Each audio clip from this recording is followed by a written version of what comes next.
नमस्कार, मेरा नाम है वैभव और आप देख रहे हैं न्यूज पीआर।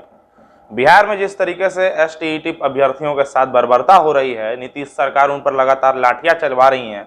विपक्ष को भी कहीं ना कहीं इस मुद्दे पर नीतीश सरकार को घेरने का एक मौका मिल गया है।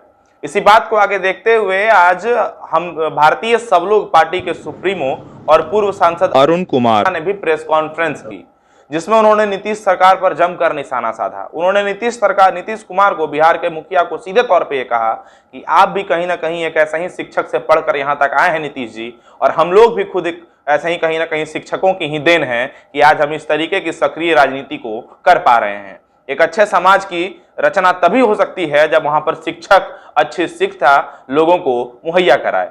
आगे अरुण कहते हैं कि नीतीश सरकार में लोगों का हाल ये है, या फिर नीतीश सरकार में काम करने वाले सरकारी मुलाजिमों का हाल ये है कि उनका आत्मबल टूट चुका है। यहां तक कि जब मन करता है तो उन्हें सरकार मुर्गियां गिनने तक को भी कह दें तो उन्हें जाना पड़ेगा, क्योंकि उनका आत्मसम्मान अंदर से खत्म हो चुका है। सुनिए क्या कहते हैं पूर्व सांसद। हुई है शिक्षकों की पिटाई नहीं हुई है। हम लोग जो कर सकते हैं करेंगे।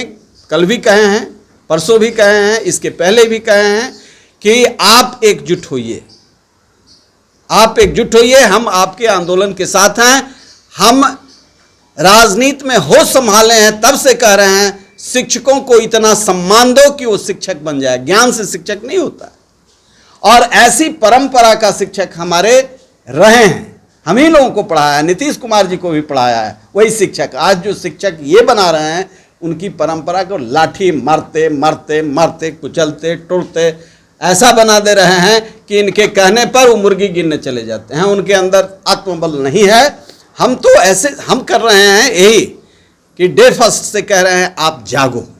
आप रोटी के लिए सिर्फ नौकरी नहीं करते हो, रोटी के लिए सिर्फ रोजगार नहीं मांग रहे हो, आपने इस पवित्र कार्य के लिए संकल्प लिया है, तो हम आपके इस आंदोलन के साथ खड़े होंगे, हर मोर्चे पर खड़े होंगे। अभी कई शिक्षक नेता यहाँ ये लोग संघर्ष करते रहे, अभ्यर्थी यहाँ बैठे हैं, चाहे बिहार शरीफ हो, चाहे हिलसा हो, चाहे दरभंगा हो, जहाँ बुलाए हैं अरुण कुमार उनके साथ खड़ा हुआ है। और आज से नहीं, पहले भी विश्वविद्यालयों के आंदोलन से लेकर तमाम, मैं मानता हूँ कि शिक्षक ही राष्ट्र निर्माता है, शिक्षक ही समाज निर्माता है। शिक्षकों को इतनी ताकत देने की ज़रूरत है कि वो व्यवस्था परिवर्तन का काम करे, आदमी का निर्माण करे, ताकि वहाँ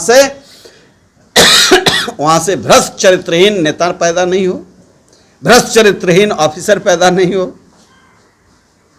और पैदा भी गलती से हो जाए तो उसको समाज से जरा शर्म हो। बेशर्म लोग आज तो समाज को संपूर्ण रूप से तोड़ने में इनकी भूमिका रही है। कल जिन लोगों के खिलाफ लड़कर के हम सत्ता में नीतीश कुमार जी को बैठाया, उससे भी भ्रष्ट इनकी सरकार हो गई। इसलिए आज ये पीड़ा है, और इस पीड़ा से एक नया, अब हम लोग तो बहुत दिन लड़ लिए, 40 साल लड़ लिए, अब 40 साल में कुछ नहीं हुआ है तो अंतिम लड़ाई लड़ रहे हैं। अंतिम लड़ाई, एक नौजवान को हमने कहा नीतीश कुमार को बिहार बनाने के लिए, वो भी ललकारा। चिराग पासवान तो हमने जा करके कहा, हमको कोई निमंत्रण नहीं आया था, जा करके कहा मैं कुर्बान करूंगा तुम्हारे लिए, तुम हिम्मत करो नया बिहार बनाने के लिए। पूरा बिहार और पूरा उत्तर भारत इंतजार कर रहा है, पढ़ा लिखा नौजवान। हम जो कर सकते हैं समाज के निर्माण के लिए, राज्य के निर्माण के लिए, हमको तो घेर घार के रोड पर लाया। चूंकि हम संसद में जाते हैं तो 1 करोड़ का नहीं, लाखों करोड़ का घोटाला हम निकालते हैं। हम निकाले हैं तो हमारे खिलाफ तो एक से एक पूंजीपति को, अनिल शर्मा को, जो अभी जेल में हैं, उनको नीतीश कुमार ने लड़ाया था। हमको तो घेरा जाता है 5 करोड़ में, हमारे वोटर को 10 करोड़ में। एक से एक पहलवान भेजे गए थे जिनके पास कोई चरित्र बल नहीं है, वो खरीद सकते हैं। तो हम तो तैयार रहते हैं, सड़क पर रहें या संसद पर रहें। सड़क पर रहेंगे तो और छाती पर मूंग दलेंगे और बताएंगे लोगों को ये इतना बड़ा चोर है। तो ये थी अब तक की ताजा अपडेट्स। बाकी किसी भी तरह की नई अपडेट अगर आती है तो उसको लेकर के आपके सामने हम आते रहेंगे। तब तक हमें दे इजाजत और देखते रहें न्यूज पीआर।